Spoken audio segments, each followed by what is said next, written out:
Ja, das ist diese Unterschriftenliste. Jeder, der gegen weitere Mieterhöhungen durch städtische Unternehmen ist, der soll sich da bitte eintragen.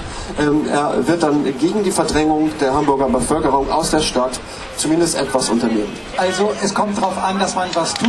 Michael Sachs als Wohnungsbaukoordinator, ich hätte vorhin gesagt, Hamburg, die wachsende Stadt, geht es auf Kosten derer, die bei diesem Wettbewerb dann nicht mithalten können? Also es ist sicherlich im Moment eine Situation, wo wir die Weichen stellen können zwischen der Fortsetzung eines sozialverantwortlichen Hamburgs oder der Entwicklung, wie es zum Beispiel München genommen hat. In München ist es heute schon, und zwar seit Jahren, für den normal verdienenden kleinen Beamten, für den kleinen Angestellten, für den Arbeiter nicht mehr möglich, eine von ihm bezahlbare Wohnung zu finden. Münchens Wohnungsmarkt ist ein Wohnungsmarkt für Besserverdienende. Und zwar bis hin in die Genossenschaftswohnung, bis hin zu den städtischen Wohnungen hin.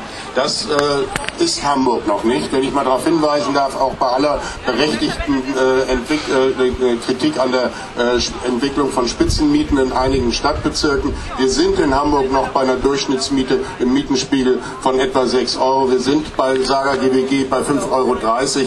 Wir sind bei den Genossenschaften im Durchschnitt bei 5,60 Euro.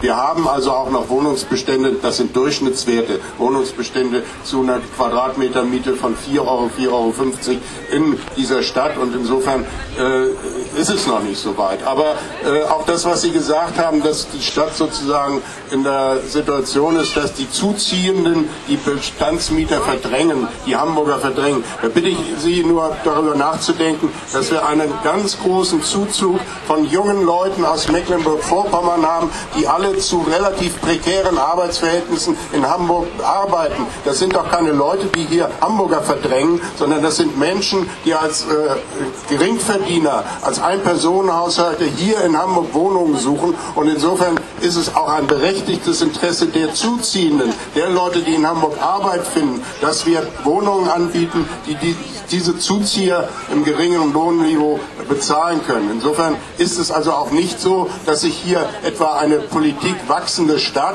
beißt mit einer Politik für preiswerten Wohnraum. Das halte ich für völlig Unfug. Lassen mich aber auch noch sagen, dass die Beispiele, die immer genannt werden für einen stärkeren sozialverantwortlichen Wohnungsbau, natürlich aus Städten und Regionen kommen, wo auch wirklich noch richtig Platz ist für Wohnungsbau. Wir sind in einem Stadtstaat, wo das Bauen nicht nur deswegen teuer ist, weil man hohe Mieten oder hohe Verkaufspreise erzielen kann, sondern es ist einfach teuer, weil wir nur noch in einem sehr begrenzten Stadtraum bauen können. Überall dort, wo wir heute bauen, steht schon was, ist ein geliebter Baum, ist die Wiese, wo die Hunde kacken, ist die Weide, wo die Pferde der Besserverdienenden rumgaloppieren. Also wir sind doch in einem Stadtraum, wo überall, wo wir heute bauen wollen, bereits was steht, was ist, was genutzt wird. Und ich habe hier, das haben Sie sicherlich alle mit Begeisterung gelesen, letzten Donnerstag in der Morgenpost, dieses Blatt Aufstand gegen Wohnungsbau. Also fassen Sie sich doch bitte alle selbst an die Nase, wenn es darum geht, irgendwo ein Bauprojekt umzusetzen, egal welcher Art. Dankeschön. Marc Meyer von Mieter helfen Mieter, wie geht es jetzt weiter? Wird sich die Spirale schneller drehen? Wird es weiter nach oben gehen? Oder denken Sie, dass man das stoppen kann jetzt? Also ich halte das nach wie vor, obwohl mir natürlich der Einfluss staatlicher Instrumentarien auf freie Wirtschaft bekannt ist, wie begrenzt das ist. Ich gehe davon aus, dass sich diese Entwicklung aufhalten lässt und dass das allerdings vor allem davon abhängt, wie der nächste Senat aussieht. Von diesem Senat erwarte ich mir dort nichts mehr. Das sage ich ganz deutlich. Und ich sage auch mal, was die Stadt Hamburg auf jeden Fall sofort tun kann. Wenn wir also beklagen, und das ist ja hier auch aus dem Publikum gekommen, dass Menschen aus Eimsbüttel wegziehen müssen, ob nun quersubventioniert, weil die Lenzsiedlung teurer ist als Neuwiedental, was die Stadt sofort ändern kann, aber nicht tun wird, das ist Hartz-IV-Empfänger oder sonstige Leistungsbezieher mit Umzugsaufforderungen zu überziehen. Wir haben 10.000 Mieter in Hamburg, die in den letzten 5 Jahren solche Aufforderungen von den Hamburger Sozialbehörden erhalten haben.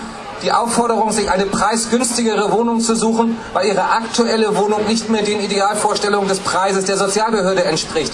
Wenn der Staat parallel zu den Prozessen, die wir hier beschreiben, so agiert, dann macht er sich selbst zum Motor von Gentrifizierungsprozessen, weil er dafür sorgt, dass diese Menschen als erstes die bedrängten Stadtteile verlassen müssen. Das wollte ich zunächst mal sagen. Ansonsten würde ich gerne Herrn Sachs nochmal widersprechen.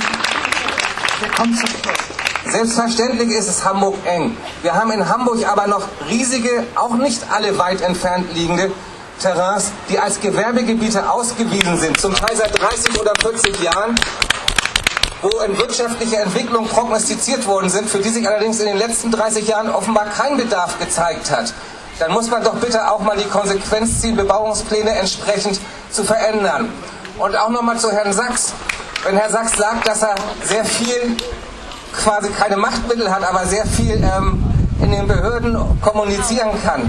Ich würde mir wünschen, dass der Wohnungsbaukoordinator, und das ist, glaube ich, sein stärkstes Fund, womit er wuchern kann, in aller Öffentlichkeit den Finger in die Wunden reinlegt, so wie er ja heute auch ein paar Sätze gesagt hat zu dem Thema. Da würde ich mich freuen, wenn dort öffentlich mehr kommt. Dankeschön. Marc Meyer von Michael Sachs, der Wohnungsbaukoordinator, Andi Engroh vom Netzwerk Recht auf Stadt, Klaus Berner von der Gewerkschaft IG Bau, Agrar, Umwelt und Dr. Thorsten Sewicke, der Bezirksamtsleiter von Eimsbüttel. Es gibt viel zu tun, meine Damen und Herren, also machen wir weiter. Dankeschön.